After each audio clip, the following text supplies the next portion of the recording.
Here's a warm, human rewrite of the article. Polished, engaging, and free of any direct reference to the original source. Quote ED 82741, variant, standard, title, Jack DeJohnette, Jazz Titan, A Life in Rhythm. Jack DeJohnette, one of the most imaginative and influential drummers in modern jazz, has died at 83. He passed away in Kingston, NY, from congestive heart failure, leaving behind a vast musical legacy that shaped everything from post-bop to electric fusion and the return to intimate acoustic jazz. DeJohnette's playing was a study in contrasts, delicate and whisper-soft one moment, explosive and driving the next. Deeply rooted in swing yet fearless about borrowing from rock, funk, and global rhythms. He often described himself as a colorist of the drum set, treating rhythm the way a painter treats a canvas, shaping tone and time, stretching them when the music needed to breathe and tightening them into a groove when it demanded forward motion.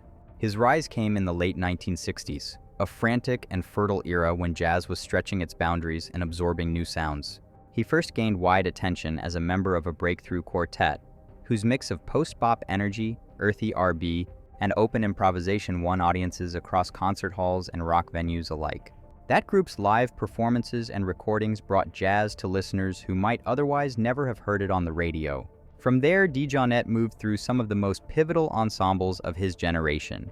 He recorded and toured with leading figures of the time, including a spell with a band that helped define electric fusion, where his steady backbeats and rhythmic inventiveness anchored dense psychedelic textures. On stage, he could push a piece into volatile territory, combining kinetic drive with a slipperiness that made every bar feel unpredictable and alive. Beyond sideman work, DeJohnette matured into a bold composer and bandleader. Beginning in the 1970s, he formed groups with distinct personalities, from the open, exploratory jams of his Directions projects to the tightly choreographed, colorful sound of Special Edition. His arrangements frequently showcased imaginative horn voicings and offered soloists fresh, sometimes surprising challenges. Across these records and concerts, he explored the full rhythmic continuum of jazz, free-form textures, muscular backbeats, and cascading swing. One of the most enduring chapters of his career was the long-running acoustic trio he formed in the early 1980s, with a pianist and an upright bassist. Rejecting heavy rehearsal in favor of spontaneity, the trio approached the Great American Songbook and other standards as if each performance were happening for the first time, resulting in a freshness and immediacy that made them beloved by audiences worldwide.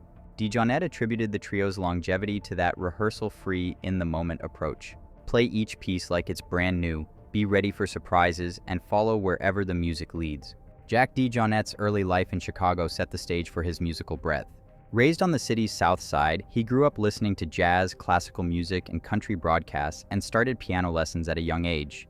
A family connection to radio and club culture exposed him early to live music, and listening to great drummers on records inspired him to switch focus to the drums. He taught himself, practicing along with recordings of Max Roach, Art Blakey, and others, until the independence of his limbs came naturally.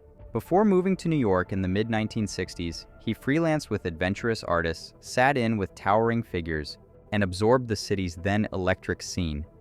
He soon became a sought-after musician on stages and in studios, and a chance conversation led him into one influential quartet that accelerated his profile. Over the next decades, he remained both an in-demand collaborator and an adventurous leader on recordings across many labels.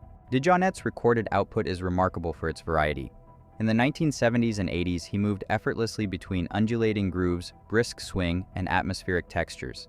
He appears on landmark albums by peers and younger players alike, adding everything from rumbling propulsion to shimmering cymbal accents.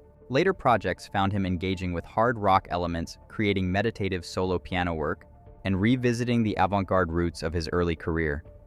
He formed bands with much younger musicians, proving his restless curiosity never waned. Honors followed a long career. He was named a Jazz Master, one of the highest recognitions in the field, and his peers celebrated him, not only for technical mastery but for an open spirit. Colleagues remembered him as someone who could both lock into a groove and leap to the edge of the unknown without a second thought.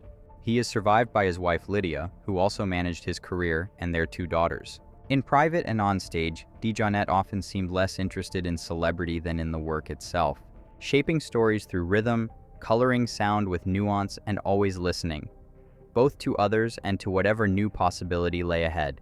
Across more than half a century, Jack DeJohnette's presence changed how players thought about the drum set and expanded the palette of modern jazz.